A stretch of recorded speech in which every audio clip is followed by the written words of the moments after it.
시간에는 우리 고정환율 제도에 대해서 고민을 해보려고 합니다. 이제까지 우리 환율에 대해서 계속 공부하고 있는데 환율이 외환 시장에서 결정이 되죠. 외환 시장에서 결정되는 환율을 옛날에 역사적으로 그랬지만 워낙 환율을 외환 시장이라는 것 자체가 너무 위험하고 그 다음에 국제 무역을 하는 데 있어서 환율이 자꾸 변하는 거 위험이라고 간주되고 있습니다. 네, 환 리스크죠. 만약에 내가 오늘 물건을 생산을 해가지고 환율이 내일 올라갔어요. 그러면 물건을 파는 입장에서는 내가 한국에서 생산했다고 치고 1,000원의 비용을 들여서 물건을 생산하고 그걸 1,500원에 500원의 마진을 남겨서 팔려고 했습니다. 환율이 떨어졌다. 국내 통화의 가치가 상승했다라고 하면 어프리시에이션 된 거죠. 절상이 된 겁니다. 그렇게 되는 경우에 갑자기 500원이라는 1,000원에서 1,200원이라고 한다면 마진이 줄어드는 현상을 보이겠죠. 그런 어떤 돌발적인 상황에 대처하기 위해서 여러 가지 중앙은행에서 안정적인 그런 방안들을 고민을 했었고요. 예전에 역사적으로는 고정환율 제도를 유지하고 있는 국가들이 많았습니다. 근데 고정환율 제도의 장단점이 무엇이 있는지도 한번 살펴볼 거고요. 그런 환율이 자꾸 변하는 것, 가치가 자꾸 변하는 것, 그것 자체가 경제 활동을 하는데 상당히 혼란을 주기 때문에 그걸 뭐 변화하는 거 없이 그렇게 할 수 있지 않겠나 하는 생각을 할 수 있습니다. 쉽게 얘기해서 전 세계가 하나의 통화로 모든 경제 활동을 한다면 얼마나 편리할까? 환율이라는 거, 외환 시장이라는 것 자체가 필요가 없어지게 되는 거죠. 그러니까 뭐 달러면 달러, 모든 세상의 어떤 물건을 달러로 살 수 있게 되고 다른 통화의 이용이 없어지는 경우를 상상해 볼 수 있겠습니다. 그러면은 소비자 입장에서는 내가 뭐 특별히 다른 일들을 고민하고 있지 않다면 무역이나 이런 걸 고민하고 있지 않다면 우리 입장에서는 아주 편리하게 물건을 구매할 수 있습니다. 외국 상품도 구매할 수 있고요. 그러니까 요즘 들어서 뭐 사람들 직구도 많이 하고 해외 직접 구매도 많이 하죠. 그런 상황에서 항상 고민되는 거 환율이 어떻게 움직이고 있나 점점 관심을 가져지게 되는데요. 고정 환율이 퍼펙트하게 완전하게 유지가 된다면 하나의 가격으로 일물일가 그 다음에 또 환전 뭐 이런 거 상관없이 환율에 상관없이 물건을 사고 팔 수 있습니다. 편리함이 그런 데서 오죠. 그런데 본질적으로 문제가 되는 부분은요. 만약에 모든 국가가 하나의 통치 하에서 하나의 정치적인 어떤 의사결정 과정 하에서 이루어진다면 별로 큰 문제가 없을 수 있습니다. 그러나 각 국가마다 생산 능력이 다르죠. 경제적인 여건이 다릅니다. 그러면 GDP가 변화하는 거 국가마다 다르고 그 법률적인 제도적인 요건들이 다를 때 그 하나의 통화로 모든 것들을 거래한다는 것 자체가 합리적인가라는 의심을 가져볼 수 있습니다. 그래가지고 뭐 유로 같은 경우에도 통화를 뭉치고 경제 그 연합을 만들고 이런 과정에 상당히 혼란을 많이 있었고 또 그 과정에서 가장 이익을 봤던 나라가 독일이다 뭐 이렇게 주장하는 국가들 그런 논의들이 많습니다.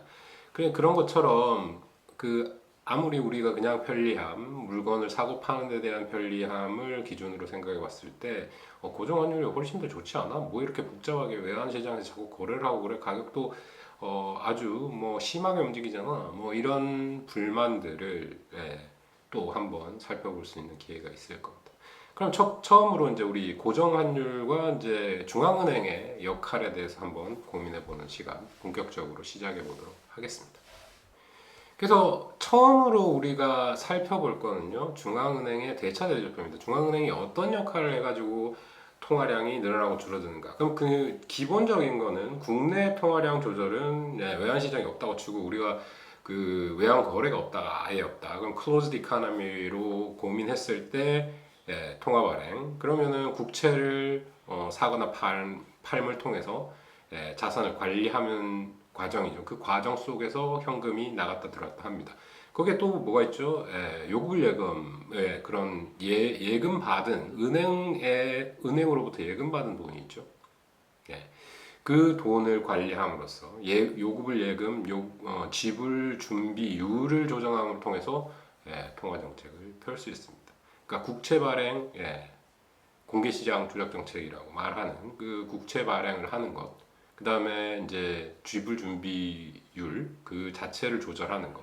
그 다음에 최후의 대부자로서 은행에다가 대출 급한 예, 그 아주 급한 경우에 대출을 해주고 예, 은행에 대출을 해주고 뭐 예금을 받고 이런 과정을 통해서 통화량을 조정할 수 있습니다. 근데 중앙은행이 중앙 그 외환 시장에도 개입을 하게 되죠. 외환 시장에 개입을 하게 됩니다. 그렇게 외환에 대한 거래를 통해서 근본적으로는 금융위기를 막고 뭐 이런 또 특별한 상황들이 있으니까 중앙은행의 역할들이 높아지게 되는데요. 그러면 이제 경제가 오픈이 됐을 때 오픈 매크로의 경우에 오픈 매크로 이코노미의 경우에 중앙은행이 어떤 정책을 피고 있는지에 대한 어떤 과정들 정책이나 아니면은 어떤 기조나 이런 것들을 유지했을 때 통화량에는 어떤 영향을 미치는지 그 과정을 한번 살펴보도록 하겠습니다. 그게 이제 대차 대조표를 한번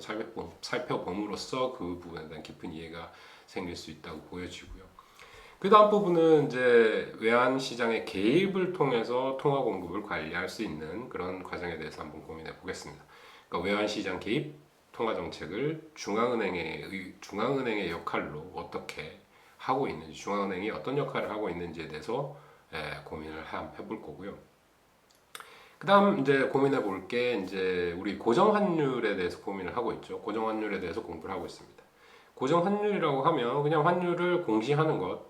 우리 1,200원하고 1달러하고 무조건 바꿀 수 있도록 할게. 네, 이렇게 얘기하는 거기에 맞춰서 환율을 정확하게 그 수준으로 유지하는 겁니다. 그럼 환 리스크는 줄어들죠. 환 리스크는 줄어드는데 다른 어떤 국내 경제에 어떤 영향을 큰 여파를 미치게 되고 또 국제 거래가 있는 상황에서 국내 경제와 외국 경제와의 차이, 그러니까 GDP의 성장률의 차이도 있을 수 있고요. 그다음 생산력의 차이가 발생할 수 있죠.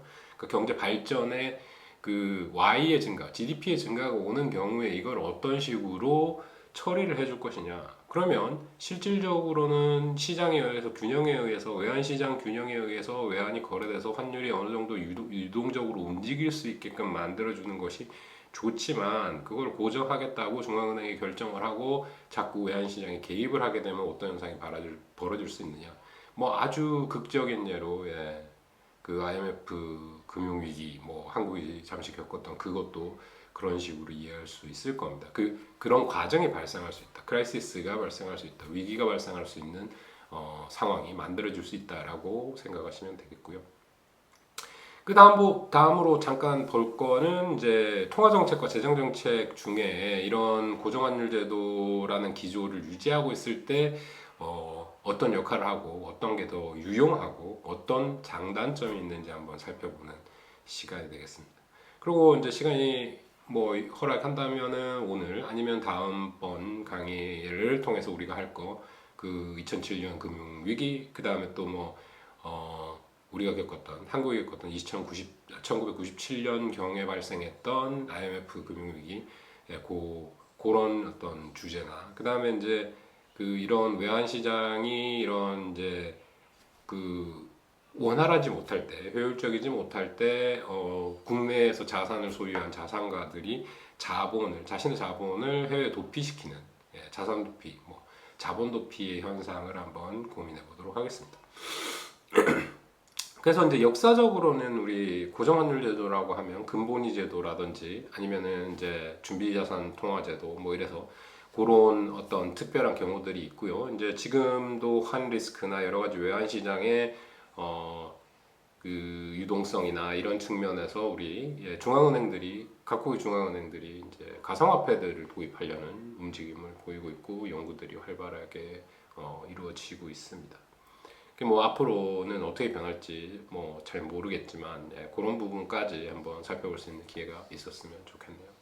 네, 논의를 시작하기 위해서 우리 고정환율 제도에 대해서 고민을 하려고 합니다. 고정환율 제도, 환을 교환하는데 일정한 수준을 유지하려는 어떤 시도, 뭐 그런 제도, 그런 기조, 정책 이런 것들을 고민할 수 있을 겁니다.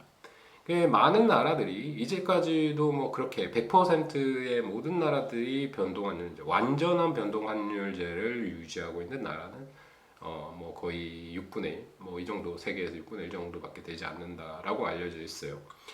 그렇게 왜 이런 현상이 벌어지고 있는지, 왜 완벽한 변동환율제를 유지하지 못하는지, 거기에 대해서 아까 이제 역사적인 고민들 아니면 현실적인 고민들이 있습니다. 환율이 너무, 그러니까 국가 경제가 작다 보면, 그러니까 뭐 한국 경제 수준이 많이, GDP 수준이 많이 커졌죠. 그럼에도 불구하고 또 뭐 작은 나라들이, 그러니까 개발도상국에 있는, 개발도상국 수준에 있는 나라들, 경제 규모가 작은 나라들, 그 우리나라도 많이 커졌음에도 불구하고 미국이나 뭐 유로나 뭐 이런 큰 경제 규모에 비하면, 중국도 뭐 마찬가지입니다. 그런 경제 규모에 비하면 작은 나라고, 우리나라 같은 경우에 특히 무역에 크게 의존하고 있기 때문에 GDP 대비 무역 거래량이 되게 높죠.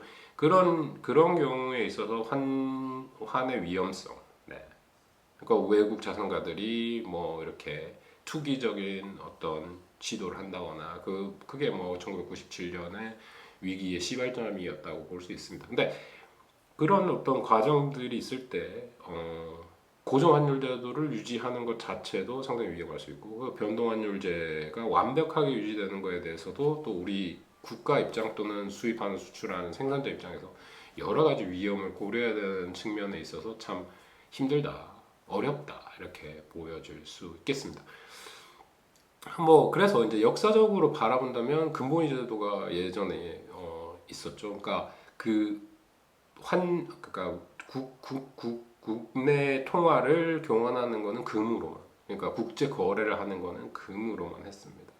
그러니까 이번에 돈을, 이제 요즘 들어가지고 돈의 가치로 주고받는 것. 사실은 이제 실질적으로 현금을 주고받지는 않지만, 어떻게 지불하는 과정, 중앙은행을 통해서 그 거래 과정이 이루어지고 그런 것이기 때문에, 예전에는 고정환율 제도를 정확하게 유지하고 있었다. 그러니까 금에 따른 어떤 환율, 금을 주고받는 외환거래를 했었다. 거기다가 이제 현재에도 뭐 그런 얘기들 많이 하죠. 환율이 너무 크게 움직이다 보니까, 특히 이제 우리나라 같은 경우에 이제 그 복수통합 베스킷을 유지하려는 노력을 하고 있습니다. 그러니까 미국과 연동하고 있고, 미 달러와 연동하고 있고, 뭐 일본의 이엔과 연동하려고 있고, 위안 뭐 이런 것들과 논의도 있었습니다.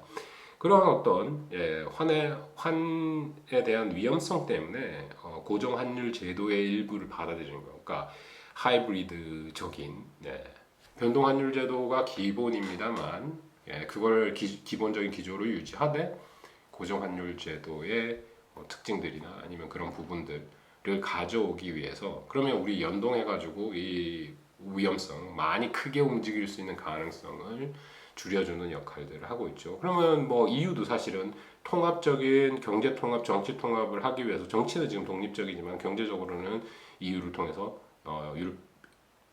유럽 연합이, 유럽 연합 자체가 구성되면서 통합이 됐죠. 그래서 뭐 고용도 자유롭고 여행도 자유롭고 여러 가지 이점이 많습니다만은, 정치적으로는 독립적이고, 거기다가 이제 경제적인 관점에 있어서 EU에 가입할 때 각가지 그 멤버들, 그러니까 각 구성 국가들을 어떻게 선정하느냐, 이 국가는 포함시키느냐 마느냐, 이 국가는 나가려고 하고, 브렉시트 같은 경우가 그렇죠. 그 국가적인 이제 개별 국민들이 그런 정치적인 어떤 시도를 하는 경우에는 또 그런 문제들이 발생할 수 있습니다. 그런 현상들이 나타날 수 있죠. 그래서 아주 진통을 겪고 연합을 만들었는데도 불구하고 연합이 아주 성공적이다라고 평가하기에는 여러 가지 또 시사점들 아니면 고민해봐야 될 문제점들이 많이 있습니다. 그런 식의 어떤 고민들도 변동환율제와 고정환율제, 완전 퍼펙트한 고정환율제, 완전한 변동환율제의 그 사이를 우리가 운영을 하고 있다라고 보시면 될 것 같아요. 그러니까 이제 그 사이라고 얘기하는 것 중에 한 가지는 이런 겁니다. 변동환율제를 표방하고 있지만 중앙은행이 외환 시장에 어떤 방식으로든지 개입을 하는 현상을 보인다라는 겁니다. 그러니까 이런 문제들이 발생할 수 있어요. 그러니까 국내 이자율이 마음대로 변할 수 있고, 외국 이자율이 마음대로 변할 수 있고, 그러면 interest parity, 의해 가지고 이자율이 변했을 때 환율이 미친 듯이 널뛸 수 있다라는 겁니다. 그 위험들 직접적으로 외국에 무역을 하는 사람들의 입장에서 본다면 그게 아주 크게 움직인다라는 거는 다 내가 직접 감당해야 될 위험이 되는 거죠. 그러니까 내가 어떤 걸 생산해가지고 한국에서 팔고 있으면 그 가격을 딱 표시해가지고 그 가격에 팔 수 있습니다. 미래에도 그 가격이 내가 조절하지 않는다던가 물건이 너무 안 팔리다던가 하면은 수요 공급에 의해서 결정이 되고 거기에 대해서 변동을 주겠지만 그런 거하고 상관없이 외부적인 요인에 의해서 자꾸 가격이 변한다면 생산을 그거는 수지가 안 맞아서 아니면 이제 이윤이 남지 않아서 못 파는 상황이 됐다가 아주 크게 남았다가 그게 거기 오르락 내리락에 대한 위험, 그 크기에 대한 위험에 대한 비용을 지불해야 된다는 거죠. 그거를 리스크 프리미엄이라고 하는데요. 그 지불할 용의가 있는 것. 만약에 내 값이 뭐 800원에서 정상적인 경제적인 가격이 1,000원인데 800원에서 1,200원대로 왔다 갔다 한다. 그러면 200원 플러스 마이너스 200원이 되는 거죠. 그런 위험들이 발생할 수 있다는 겁니다. 그런 측면에서 좀 더 안정적인 환율을 유지하기 위해서 중앙은행이 개입을 한다. 그럼 어떤 식으로 개입을 하고 어떤 역할을 하고 있는지에 대한 이해를 해야 되겠죠.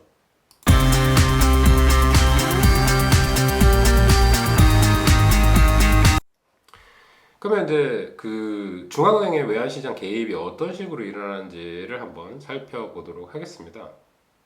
그 내용을 이제 직접적으로 이제 시장에 대한 고찰을 하기 전에 고민을 하기 전에 첫 번째로 이해해야 될 부분은 중앙은행의 대차 대조표입니다. 중앙은행의 가계부라고 할 수 있죠. 중앙은행의 가계부가 어떻게 구성되어 있는지 그 구성 항목이 어떻게 변함을 통해서 통화량이 얼마나 변해서 이자율이라든지 물가라든지 이런 부분에 영향을 미치는지에 대한 고민을 해봐야 되겠죠. 그러니까 어떤 식의 현상이 중앙은행의 역할 또는 어떤 정책에 의해서 변화하는지에 대한 고민을 하기 위해서 대차대조표를 먼저 보자 이겁니다. 대차대조표 자산과 부채로 나눠 있고 자산, 부채, 자본 이렇게 나눠져 있죠.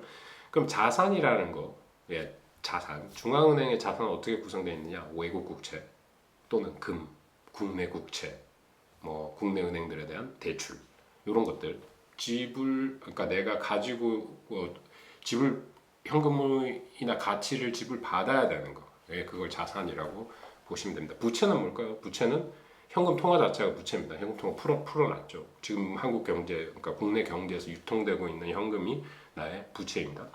언제든지 그 돈을 가지고 오면 실질적으로 그런 서비스를 하진 않지만 가지고 오면 그 가치를 돌려주는 그런 약속들, 암묵적인 약속을 하고 있는 거죠. 그러니까 법정 화폐가 있는 거고 그 화폐를 들고 있으면 국내에서는 어떤 가치만큼 그 가치만큼 통용된다라는 것을 국가가 보증해 주는 거죠. 그래서 이제 현금 통화 자체가 부채가 되는 거고요. 거기에 이제 아울러 한 가지 더 있는데 그게 지불준비금. 그러니까 국내 은행들이 중앙은행에 맡겨놓은 돈 자체도 부채가 됩니다. 그렇죠? 그 각각의 항목들이 변화함을 통해서 통화량과 외환시장의 개입, 뭐 이런 것들, 외환시장 개입이나 어떤 역할을 하면 정책을 피면 그게 이제 국내 경제와 외환시장의 변화에 영향을 주게 될 것이다. 그래서 이제 그 각각의 항목들을 살펴봤고요. 주지해야 될 거 자산. 그러니까 외채, 국채, 뭐 그다음에 이제 금, 외국 국채, 한국 국채, 그러니까 국내 국채, 외국채, 국내채, 그다음에 금, 뭐 이런 것들, 그다음에 이제 대출한 거, 이런 거에 자산이 되겠고, 부채로는 현금 통화랑 그 아까 일반 은행의 상업은행의 예금이 부채가 되겠습니다. 그럼 이제 요 각각이 변화하는 어떤 정책이나 행동을 통해서 어떤 변화가 일어나는지를 우리가 살펴볼 수 있겠습니다. 계속 하자면 중앙은행의 대차대조표는 그러니까 만약에 자산을 매입한다. 뭔가를 중앙은행이 산다 그러면 현금이나 그 국내 통화로 표시된 수표를 지불한다라는 거죠. 그러면 그 다르게 뭐 각각의 뭐 이렇게 다른 방식으로 지불될 수 있겠지만 통화가 증가한다라고 바로 보시면 돼요. 그러니까 자산을 매입하는 경우에 그 어떤 것들을 사오는 경우에 현금이 빠져나가겠죠. 거기에 상응하는. 그러면 국내 통화가 상승한다. 통화 공급량이 증가한다. 예, 이렇게 보시면 되겠습니다. 근데 이거는 그 완전한 페어 트레이드이기 때문에 어떤 가치를 사오면 그 가치만큼 통화량이 증가하게 되는 거죠. 이거 1대1로 바뀐다라는 거, 뭐 일반적인 거래 내용하고는 똑같습니다.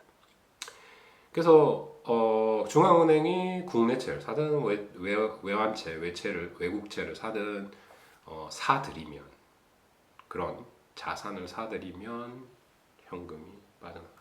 국내 통화 공급이 증가한다라고 보시면 되겠습니다. 외국채를 사오는데 왜 국내 통화량이 증가하죠? 국내 그 외국채를 사오는데 대한 그 원래 그 가지고 있던 어떤 가치를 지불해야 될 거 아닙니까? 그 지불한 가격이 어디서 왔다? 그 부채에 쌓이게 되는 거죠. 외국 그 은행에서 빌려와가지고 샀다면 은행에 빌린 예금이 증가하니까 거기에 따른 지불 준비율에 따른 그 크기가 훨씬 더 많은 양을 일반 상업은행이 빌려줄 수 있겠죠. 그러면서 통화가 증가하게 되는 겁니다. 그래서 자산을 사오면 통화량이 증가한다 라고 이해를 하시면 되고요. 자산을 판다? 그러면 국내 통화량이 감소한다 라고 생각하시면 되겠습니다. 그래서 이제 외국채든 국채든 이런 것들을 사가지고 오면 통화량 증가한다라는 걸로 직접적으로 해석을 하면 되겠습니다. 그러면 이제 그 대차 제도표에서 봤던 것처럼 그 항목들이 변화할 때 통화량이 직접적으로 영향을 받는다라는 사실에 대해서 우리가 알게 됐어요. 그리고 아주 직관적으로 해석할 때 자산을 매입하게 되면 통화량은 증가하게 된다. 이해할 수 있겠습니다. 그런 측면에서 이제 생각해 볼 수 있는 거예요. 중앙은행이 외환 시장에 어떻게 개입할 수 있느냐? 어떻게 개입할 수 있느냐? 그러면 외채를 중앙은행에 사들이면 직접적으로 통화량이 변화하고 환율도 변화할 수 있겠죠. 국내 중앙은행이 외환 수요를 증가시키거나 감소시키거나, 그렇죠? 그걸 통해서 외환의 수요를 증가시키며 환율이 올라갈 수 있는 그런 여지가 있으니까 그런 식으로 외환 시장에 개입할 수 있다. 그래서 이제 그 중앙은행의 외환 거래를 통해서 외환 시장에 그 직접적으로 개입할 수 있는 여지가 있다라는 겁니다. 그 이제 뭐 그게 이제 국채든 외국채든 외국 통화 예금이든지 간에 하여튼 그거를 사가지고 온다. 예금에 대한 권리. 그럼 그건 뭐겠습니까? 달러를 주고 사오고 뭐 이렇게 해서 자산이 커지는 거죠. 그 중앙은행의 자산이 커지는 겁니다. 또 그런 역할들을 하는 거 꼭 국채만 그러냐? 뭐 국채를 주로 얘기하고 있는 이유는 국채가 안정자산으로 분류되기 때문이죠. 다른 자산들, 민간적인 자산들, 뭐 외국의 증권이라든지 채권이라든지 이런 것들 민간 기업이 발행하는 거기 때문에 그들이 디폴트를 선언하면 지불 불능을 선언하면 그 돈이 날아가 버리게 됩니다. 그리고 어떤 기업이 망하게 되면 주식의 가치는 0이 되게 되죠. 그런 것들을 이제 제외하고 그런 일반적으로는 뭐 국채가 가장 안정적인 국가가 보증하는 채권이기 때문에 어떤 시점에서 내가 얼마 만에 돈을 그렇게 갚겠소 하는 권리를 내가 사가지고 온 거죠.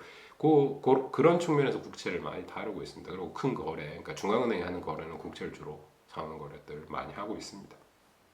그래서 그런 예를 든 거고요. 외국채를 주로 거래하고요.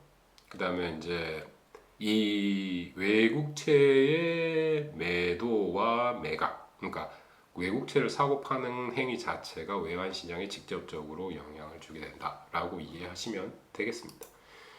역시 이 외국채를 사올 때의 돈을 은행에 빌려온 돈, 은행의 예금을 통해서 사가지고 왔다면 국내 통화가 증가하게 되겠죠. 국내 통화의 증가를 가져옵니다. 자산의 증가는 대차대조표가 항상 왼쪽 대변과 차변이 0이 돼야 되는 거기 때문에 한쪽이 증가하는 어떤 현상을 보였다 그러면 어느 부분이든지 하여튼 오른쪽에 있는 부분이 증가하게 될 텐데 그 부채 부분이 증가하는 경우 국내 통화의 상승을 가져온다라는 것을 주지하시면 되겠어요. 한 가지 이제 주지해야 될 사실이 있습니다. 그게 이제 뭐라고 좀 어려운 말인데요. 불태화 외환 시장 개입, sterilized foreign exchange intervention이라고 하는데요. 그러니까 sterilized가 불태화입니다. 불태화 외환 시장 개입. 이게 뭐냐? 그러니까 중앙은행이 외환 시장에다가 어떤 역할을 하면 국내 통화에 직접적인 영향을 미친다라고 했죠. 그런데 어떤 역할을 하게 됐냐? 왜 국내 시장에 국내 금융시장, 자본시장에는 영향을 주지 않으면서 환율만 어떻게든 프로텍션, 그러니까 환율을 지지하고 환율이 이제 유지되지 않도록, 그러니까 변동이 아니라 고정적인 역할을 고정적인 수준에서 유지되도록 하면서 동시에 국내 통화가 변동되지 않도록 하는 역할을 하고 싶다면 그런 어떤 시장 개입을 불태화 외환 시장 개입이라고 합니다. sterilized foreign exchange intervention이라고 하고요. 그러니까 요거 말은 어려운데 다시 이제 뭐 생각을 해보면 이런 거죠. 만약에 중앙은행이 외국채를 사왔어요. 외국채를 사오면 통화량이 증가하겠죠. 통화량이 증가를 합니다. 그러면 이제 그 과정에서 발생하는 거예요. 환율을 유지하기 위해서 외환시장의 수요를 증가시켰어요. 그러니까 어떤 압력이든 어떤 변화든지 있는데 그걸 컨트롤하기 위해서 외환시장에 외국채를 사가지고 왔습니다. 근데 통화량이 증가한다 이거예요. 통화량이 증가하는 경우 어떤 현상이 벌어질 수가 있습니까? 이자율이 하락하겠죠. 이자율이 하락하면 기본적으로 우리가 알 수 있듯이 이자율 평형 조건, interest parity에 의해 가지고 환율에 영향을 미치게 될 겁니다.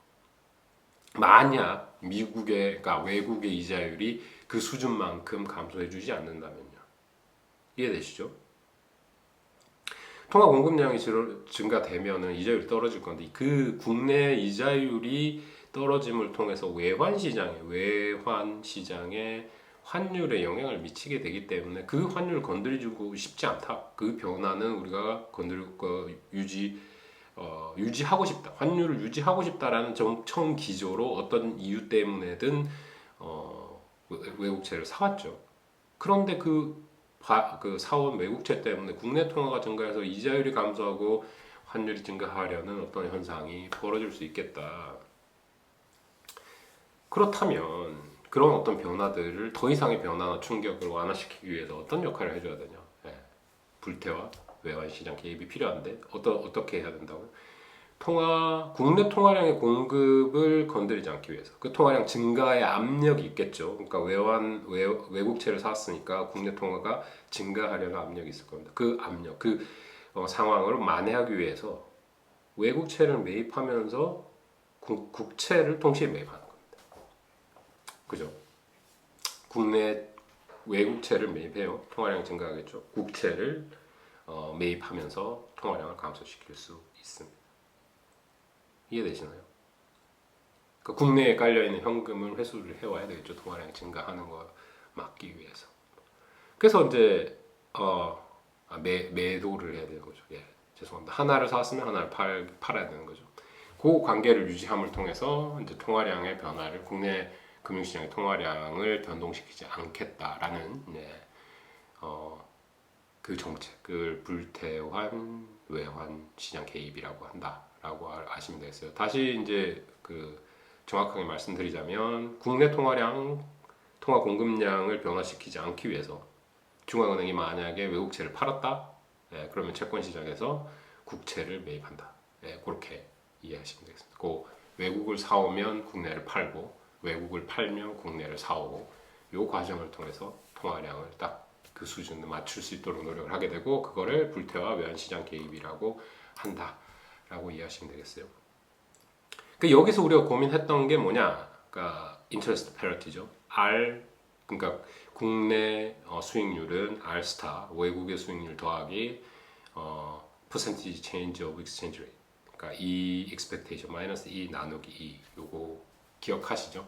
그러니까 우리 한 학기 내내 이 공식의 기본적인 아이디어에 대해서는 이제 아주 편안해졌으리라고 생각합니다. 그런 경우에서 이제 국내 이자율이 변했을 때 이의 변화, 퍼센티지 체인지, 그러니까 백분율, 환율의 백분율 변화가 영향을 미친다라는 거죠. 현재 이가 변하지 않는다라고 하면 아주 단기를 보면 이는 고정돼 있는 거고, 그러면 그 이에 대한 기대가 바뀌게 되겠죠. R이 증가한다, 그러니까 국내 수익률이 증가한다 그러면은 환율이 증가해야 되는 거고, 국내 이자율이 떨어진다 그러면 환율이 감소해야 되는 거죠. 그 패러티 균형이 맞춰져야 되는 거죠. 그 경우에 그 공식을 따르면 외국의 수익률이 변하지 않는다는 가정하에서 다른 조건들이 일정하다면 변화되는 부분이 그런 거다라는 겁니다.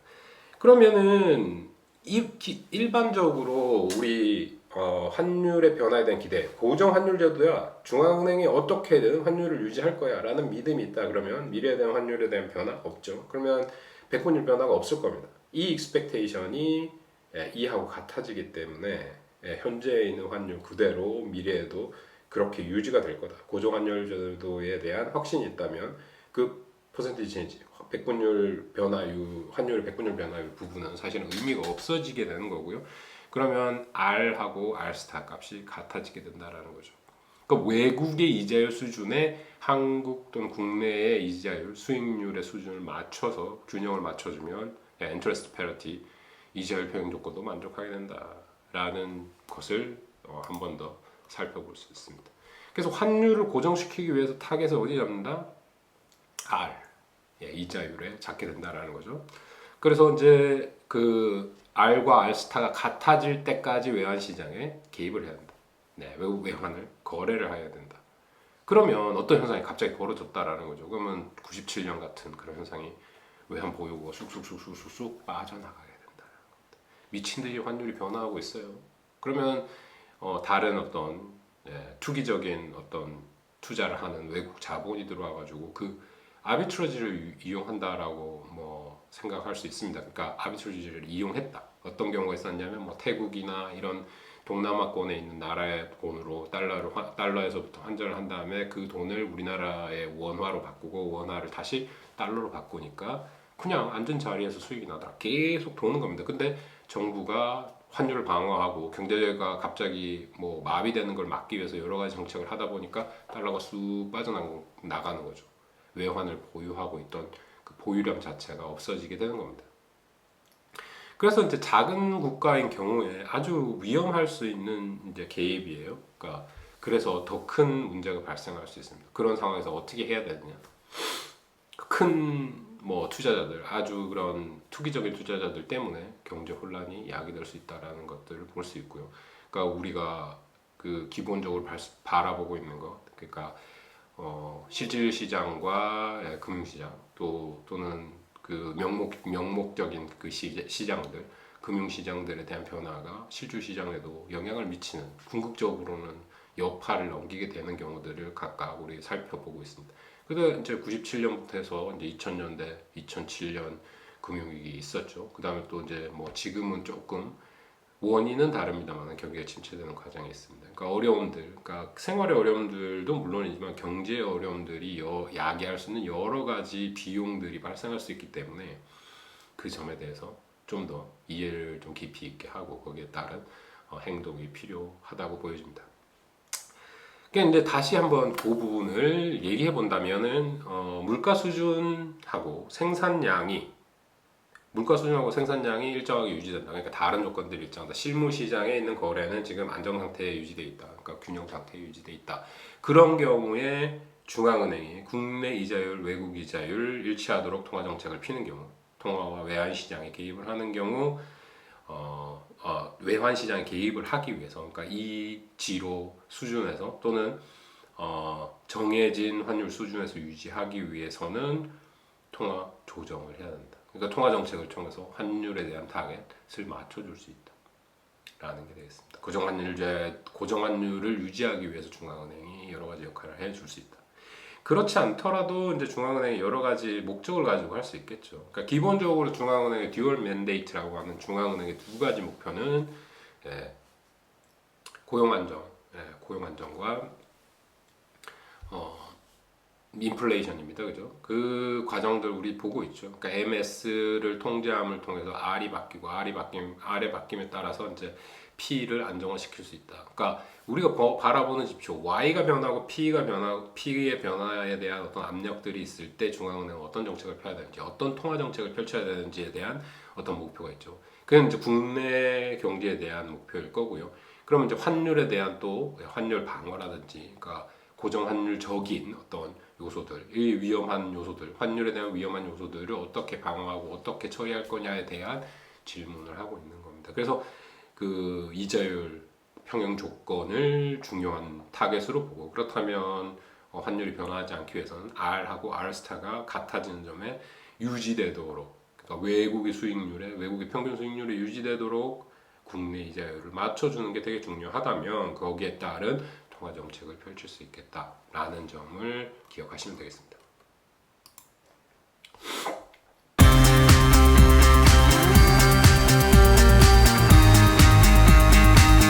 근데 만약에 이제 이런 경우가 생겼다라는 걸 한번 생각을 해볼게요. 국내의 중앙은행이 이제 고정 환율을 유지하려고 합니다. 그래서 이제 외환 개입을 하려고 하는 거죠. 중앙은행 환율을 이지로 지점에서 고정을 하려는 노력을 하고 있는데, GDP가 아까는 고정돼 있다고 생각했지만 GDP가 증가했습니다. 생산량이 증가했어요. 생산량이 증가하면 어떻게 될까요? 그러면 이제 실질 환율, 리퀴디티 프레퍼런스는 GDP와 이자율의 함수였습니다. 그렇죠? Y가 증가하면 L이 증가하게 되겠어요. 그럼 실질 통화 수요가 증가하게 되는 거죠. 실질 통화 수요가 증가하면 어떻게 되겠습니까? 네, 실질 통화 수요가 증가하는 경우 국내 이자율이 상승하려고 하겠죠. 국내 이자율이 상승하려고 하는 경우에 백분율 변화, 그러니까 그 환율의 백분율 변화를 일으킬 텐데, 이 expectation이 변화를 한다거나 미래에 대한 환율이 변화할 거라는 상승 압력을 가지게 된다는 거죠. 그래서 실질 통화에 대한 수요가 증가하면 국내 이자율, 국내 통화 가치 이런 것들이 상승할 그런 상황이 놓이게 된다는 거죠. 그러면은 이 경우에 중앙은행은 뭘 어떻게 해야 될까? 그러니까 목표는 뭐겠습니까? 지금 우리가 고민하고 있는 거 고정환율이죠. 고정환율을 유지하기 위해서 정부는 중앙은행은 어떤 역할을 해야 될까를 고민해 보자라는 겁니다. 첫 번째로 정답부터 말한다면 외국 자산을 매입해야 된다라는 겁니다. 외국 자산을 매입한다. 그거는 국내 통화를 증가시키게 되죠. 국내 통화를 증가시키게 되고 단기적으로는 통화의 증가 때문에 이자율 하락을 가져올 수 있게 되겠습니다. 그렇다면 외국 통화로 표시된 자산, 그러니까 국채를 매입하고 국내 통화를 공급하게 되면 외국 통화의 가치 증가하게 되고, 그렇죠? 외환 시장에서의 외환에 대한 수요가 증가하게 되니까 외환의 가치가 증가하게 되고 국내 통화 가치는 감소하게 된다. 이거 바로 우리 직관적으로 해석할 수 있게 됩니다. 그럼 이걸 그래프를 통해서 한번 살펴보겠습니다. 그래프를 통해서 살펴보는 거 우리 쭉 봐왔던 거죠. 아래쪽에 국내 금융시장, 위쪽에 외환시장입니다. 그러면 수평축은 R이 될 거고요. 수익률이 될 겁니다. 그리고 수직축은 환율이 되겠네요. 그죠? 그리고 이제 아래 4번면에 있는 거 통화량이 될 겁니다. 실질 통화량. 그러면은 리퀴디티 프레퍼런스라고 하는 실질 통화 수요, 통화 수요 곡선은 우하향하는 이렇게 생긴 곡선이 될 거고, 공급량, 실질 통화 공급량은 수준에 의해서 수직으로 돼 있죠. MS 나누기 P로 이해할 수 있고요. 그 부분을 이제 고민해 보자라는 거죠. 그러면은 원래 이제 외환 시장에 있어서는 외환 시장의 균형 조건, 인터레스트 페널티에 의해서 우하향하는 이렇게 생긴 곡선 여기 보이실 겁니다. 그러면 이제 국내 통화 기준 외국 자산의 수익률로 해석할 수 있는 곡선이 나오게 되는 거죠. 그럼 지금 원래 수준에서 이제 그 실질 통화 공급이, 그러니까 M1 공급의 M1 나누기 P, 그 물가 수준, 적정한 물가 수준 P라고 하고, 그러면 M1P에서 M1 나누기 P 실질 통화 공급에서 이제 L과 만나는 점, 여기서는 1점입니다. 1점에서 R이 결정될 건데 그 R 값이 R 스타하고 같아지는 점에서 유지를 하고 있었죠. 고정 환율을 유지하기 위해서. 그러면 그 수준의 환율 E0가 되겠습니다. 보이시죠? 그게 1점입니다. 위에도 아래도 1점으로 찍혀져 있습니다. 그런데 여기서 갑자기 Y1, 그러니까 원래의 GDP가 Y1이었는데 GDP가 Y2로 상승했다라면 수요, 실질 통화 수요가 증가하게 되겠죠. 실질 통화 수요가 증가하는 경우에 어떤 현상이 벌어질 수 있느냐? R이 증가한다. R이 증가하고 E가 떨어지죠. 환율이 떨어진다는 거, 국내 통화에 절상이 일어난다는 거. 국내 통화 가치가 증가할 거라는 거죠. 그런 압력이 있다라는 겁니다. 그렇게 변화할 거예요. 그럼 1점에서 3점으로 움직여야 하는 분위기입니다. 그럴 때 중앙은행은 어떻게 해야 된다고요? 통화 공급을 증가시켜줍니다. 외국 자산을 매입하고 통화 공급량을 증가시켜줍니다. 그러면 실질 통화 공급이 MS2죠. M2로 바뀌었다라는 거죠. M2에서 이제 물가 수준은 P에 고정돼 있으니까 실질 통화 공급이 늘어남을 통해서 R을 R스타 수준으로 유지할 수 있는 방향대로 움직이게 된다라는 거죠. 아무 역할을 하지 않는다면 환율 떨어지고 R 증가하는 현상을 보일 건데 통화 공급을 증가시켜 줌을 통해서 안정화시킬 수 있는 방안을 찾을 수 있다. 그러면 실질적인 고정 환율이 가능하다라는 거죠. 그 통화 정책을 통해 가지고 근본적인 이제 대차 제도표에 있는 항목들의 변화를 통해 가지고 환율을 상당히 고정시킬 수 있는 역할들을 해줄 수 있다라는 거죠. 중앙은행이 환율 고정시키고 국내 이자율을 외국 이자율과 일치시키기 위한 이런 노력들을 하기 위해서 이제 외국 자산을 매입하면 중앙은행이 다른 경제 목표를 달성할 때 이자율을 이용할 수 없다라는 거.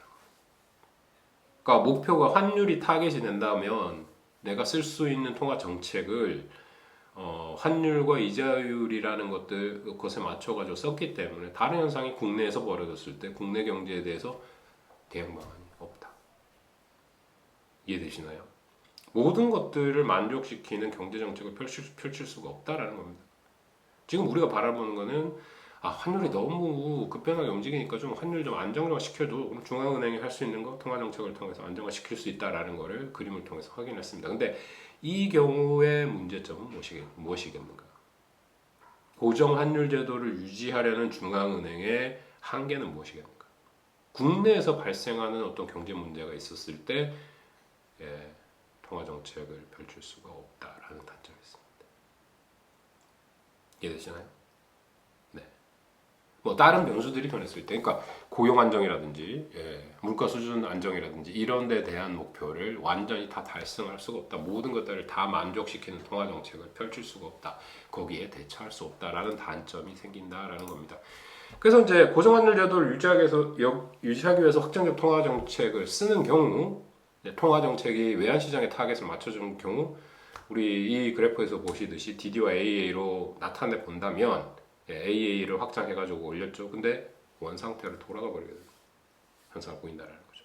이 지로에 맞는 그 수준에 맞는 환율로 회귀하게 되고, 그러니까 Y의 상승이라든지 고용의 안정을 통한 경제 성장이라든지 이런 데 초점을 맞추는 물가 상승을 막으면서 생산량을 증가시키는 실질적인 성장을 유지할 수 있는 어떤 통화 정책들을 펼칠 수가 없게 된다. 고정 환율 E0에 맞추려는 노력을 하다 보니까 AA 커브가 확장적으로 나갔음에도 불구하고 외환 시장과의 관계를 통해서 동시균형을 외환 시장과 국내 금융 시장의 동시균형을 나타내는 게 AA 커브죠.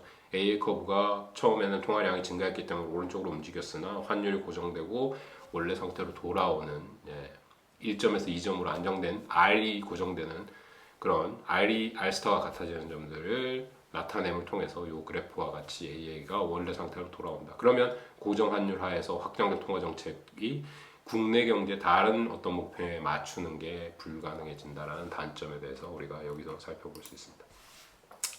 그렇다면 다른 거 하나 더 있죠. 재정 정책이 있습니다. 그러니까 재경부가 결정해서 그 조세를 덜 걷어들인다거나 아니면 정부 지출을 늘림을 통해서 확장적인 재정 정책을 펼 수 있죠. 그 부분을 같이 함을 통해서 또 만회할 수 있는 부분은 생각해 볼 수 있겠습니다. 일시적인 통화 정책이 단기적으로 생산과 고용에는 어떤 영향을 미치는 게 효과적이라고 볼 수 있습니다. 단기적으로는요. 근데 그 확장적 재정 정책의 경우에 재정을 늘리는 경우에 총 수요와 생산량 증가, 실질 통화에 대한 수요를 증가시키게 되죠. 통화가 증가하게 됩니다. Y가 증가하면 리퀴디티 프레퍼런스 Y의 증가, R의 감소를 통해서 Y가 증가, 그 L이 증가하게 되겠죠. 그러면 국내 이자율 상승, 그 다음에 국내 통화 가치, 환율에 영향을 미치고 환율이 떨어지는 영향을 미쳐서 이런 영향을 펼칠 수 있다. 확장적 재정 정책이 이런 역할을 할 수 있다라는 거죠. Y의 증가, 확장적 재정 정책에 의한 Y의 증가일 수 있겠죠. 이게 또 재정 정책을 펼칠 수도 있지만 또 환율에 직접적으로 영향을 미치기 때문에 재정 정책 쓰면 또 통화 정책 써야 된다라는 거죠. 환율을 고정하기 위해서. 이렇게 얽혀 있는 부분이 있고 아주 발목이 잡혀 있는 부분이 있다라는 겁니다. 국내 통화의 절상을 막기 위해서는 이제 아까 했던 거죠. 딱딱 우리가 했던 그런 시나리오입니다. 중앙은행은 국내 통화 자산 통화 공급을 증가시켜야 되고 이자율 하락시키기 위해서 외국 자산을 매입해 와야 된다. 이런 정책을 폈다 외환시장에. 그러면은 이제 결국은 환율은 재정 정책을 폈을 때 재정 정책을 이제 DD와 AA 커브로 생각해 본다면 첫 번째로 움직이는 건 뭐겠습니까? 재정 정책이니까 DD 커브가 오른쪽으로 이동을 했겠죠. 여기서 보시듯이 DD1에서 DD2로 이동을 했습니다. 그러면 이 경우에 1점에서 이제 2점으로 갔겠죠. AA 커브가 그렇게 있었으니까. 근데 여기서는 이 지로입니다. 이 지로 수준의 고정적인 환율을 유지하기 위해서 통화 정책을 또 펼쳐야 된다는 거예요. 그럼 확장적인 통화 정책을 펼쳤다. 그럼 3점에 가서 머무르게 될 거다. 그런 의미에서 Y는 더 성장하게 될 테지만 이게 이제 단기적으로 이렇게 딱 보여질 수 있습니다. 근데 Y가 증가함을 통해서 수요가 증가함을 통해서 물가가 상승하게 되면 장기적으로는 어떤 효과를 발휘할지가 잘 따져봐야 되는 현상이 보이게 되는 거죠. 그런데 이제 고정 환율 제도를 유지하면서 재정 정책을 폈을 때 따라서 환율 통화 정책까지 펴줘야 된다. 환율을 어떤 수준을 유지하기 위해서 이런 한계점들이 있습니다. 그래서 환율이 고정되고 환율을 고정시키고자 하는 단기적으로 국내 생산물의 실질적인 절상은 존재하지 않게 되죠. 환율이 고정돼 있을 때 실질적인 절상은 일어나지 않게 됩니다. 그런데 여기서 보셨듯이 Y1, Y2, Y3까지 쭉 올라갔죠. 근데 그 Y3라는 놈이 우리가 잠재적인 경제 생산량을 초과하는, 그러니까 그런 거죠. PPF의 곡선 상 위에 있는 어떤 점이어야 되는데 그게 약간 바깥쪽이다. 그건 무슨 말이 되겠습니까? 과다 고용이 되는 상태가 벌어진다라는 거죠. 그러니까 이게 장기적으로 안정이 되기 위해서는 우리가 할 수 있는 포텐셜의 딱 부분까지 해야 되는데 짜내기, 그러니까 잠을 안 재우고 일을 시켜가지고 생산을 한다거나 기계가 단기적으로 물량이 아주 모자라가지고 하루에 뭐 12시간 돌려야 되는 기계를 아주 뭐 오버클럭킹해서 더 빨리 돌게 한다거나 그런 식의 어떤 짜내기식의 경제 행위를 하게 되는 경우가 발생하게 되는데 그러면 물가 상승이 결국은 따라오게 된다라는 그 물가 상승 압력이 병행하게 되는 거죠. 단기는 괜찮다라는 거죠. 지금 급박하게 당장 변하지는 않을 건데 장기적으로는 상승하게 될 거다. 물가, 임금 뭐 이런 것들. 그래서 국내 생산물이 물가 상승한다는 것은 물가가 국내 생산물의 가격이 더 비싸지게 된다라는 거죠. 물가가 그런 거니까. 그러면은 실질 절상이 발생해 버린다라는 겁니다. 그러니까 실질 절상이 뭐예요? 실질 환율이 E 곱하기 P 스타 나누기 P였죠. P가 증가. 그래서 국내 생산물의 실질 절상이 발생하는 현상을 보일 수 있다. 고정 환율을 유지하기 위한 여러 가지 정책들. 그렇게 한번 살펴보시면 되겠습니다. 그럼 이제 이런 것들 중앙은행이 외환시장에 개입할 때 그 환율을 고정하기 위한 개입이 일어날 때 가격 또는 물가 수준은 통화 공급의 변화에 같이 맞춰가지고 가게 될 거다.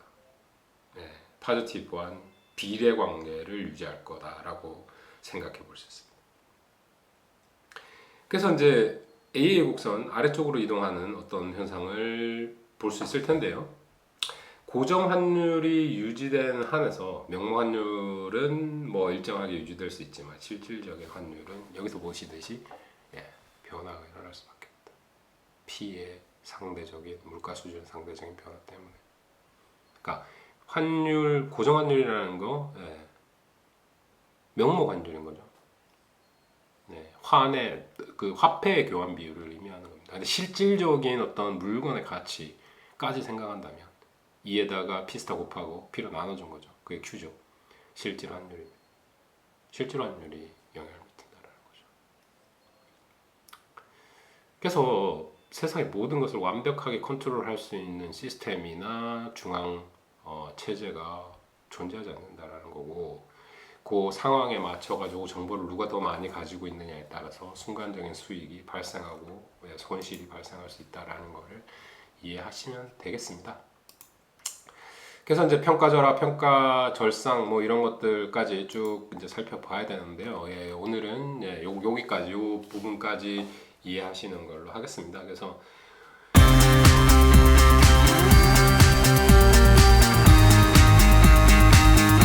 이번 시간에는 우리 고정환율제에 대한 고민을 한번 해봤습니다. 고정환율제도가 역사적으로도 오래됐고, 그 다음에 지금 현재로도 변동환율제를 유지하고 있는 국가들에 대해서, 아니면 거기에 속해 있는 경제 주체들이 환율이 너무 심하게 변하는 것에 대한 불안, 거기에 대한 위험, 그런 것들을 줄이기 위해서 변동환율제에 대한 향수가 있는데요.